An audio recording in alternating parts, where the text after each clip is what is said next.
evolution of three tiered models, MTSS, RTI, ISF, PBIS.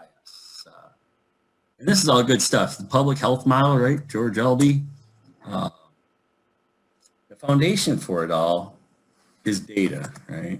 And so what helped RTI evolve is CBM came out as a way to quickly screen kids, to find out kids that were having literacy deficits before they were disorders. And it also allowed practitioners to monitor their progress over time. And by progress, I don't mean like the Y at beginning of the year and end of the year. I mean, every week, so we could alter instruction throughout the year. Because prior to that, we would lose a whole year of instruction before we ever found out the kid maybe wasn't progressing like we'd like. And that's if they used an assessment that was reliable and valid enough to capture that, right? So universal screening, as I indicated, occurs in other areas, and it really should occur in the behavioral domain as well. We all know that the components of a screening and progress monitoring measure, that brief, time sensitive, or sensitive change over time, and empirically based. So I see all these folks creating their own screening measures or their surveys, or they adopt the survey with there's no indication of any kind of psychometrics. And I think, it's better than doing nothing, but in my mind, why not if you're going to do it, let's do it right, because I don't want to miss kids that have problems, and I also don't want to identify kids with problems that don't have them, right? All right. And so I'll talk a little bit about what I would look for. And this is really brief. There's a lot more you could do, but cursory kind of, if we're going to adopt a screening and progress monitoring measure, what would we look for, right?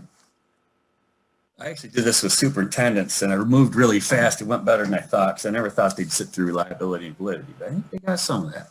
So anyway, consider as a background that lots of these scales are coming from traditional diagnostic scales, right? The BASC and the Achenbach and so forth.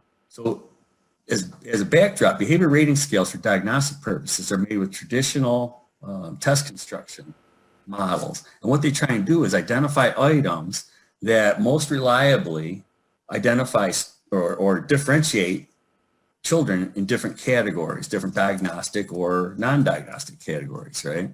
And so what they're tapping, what these items wind up being, is often trait related, because this kid's more like ADHD. This kid's, got more like conduct problems and whatever. They're all often long scales, and they're time consuming because they want a high degree of accuracy. They don't want to call a kid conduct disorder if in fact they're not.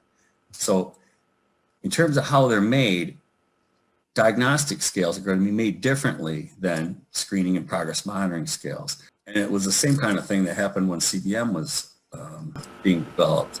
So around a universal screening measure, they should be normed. We should know how they work with certain populations, especially if you're in a diverse setting. I don't want to adopt a screening measure that's going to, identify all my culturally diverse kids as having some kind of difficulty or disorder. I'm going to have a political nightmare. And it's also, that's a poor use of your time. And so it should be normed on different groups of kids. It should also be normed on both a clinical and typical sample, so I know to what extent that's going to identify kids with problems when they have problems, and identify kids as being fine when they're fine, okay? It should be reliable. It means it's accurate and consistent, because as we all know, the more error you add to a measure, the less useful it is. And so we want to look at internal consistency, test-retest, and score, and whatever. In terms of validity, for the screening purpose, it should be able to identify kids with problems when they have those, and identify kids as being fine when they're in fact fine. A good example is the first round of COVID tests that was adopted in the United States had a sensitivity of about 40%, meaning if you took that test and you were identified as being fine, there's a 40% likelihood you were, right? So that's not accurate enough, I guess is what I'm saying, but we didn't have anything else. And I'll talk more about sensitivity and specificity and all that good stuff. If you're looking at a measure and you want to know, so what kind of coefficients would I look for? These would be the reliability coefficients, the validity coefficients, and then classification stat. So some common screeners. The BEST is a great screener. It's a derivative of the BAS. Cecil Reynolds is a very smart guy, right? And so the sensitivity, meaning the ability to identify kids with problems when in fact they have problems, ranges by rater and age group and so forth, from about 0.5 to about 0.8. Specificity is the ability to identify kids that are fine when in fact they're fine. And that's much higher, but of course more kids are fine. So it's a slower pitched ball, if you will. And you can see that the BEST has a much younger threshold for the self version.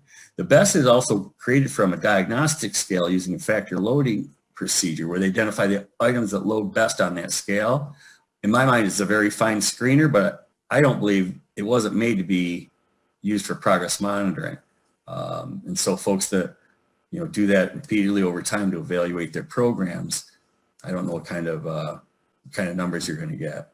The BIMAS, which is the Behavior Intervention Monitoring Assessment System, it was created first using a model for identifying change-sensitive items.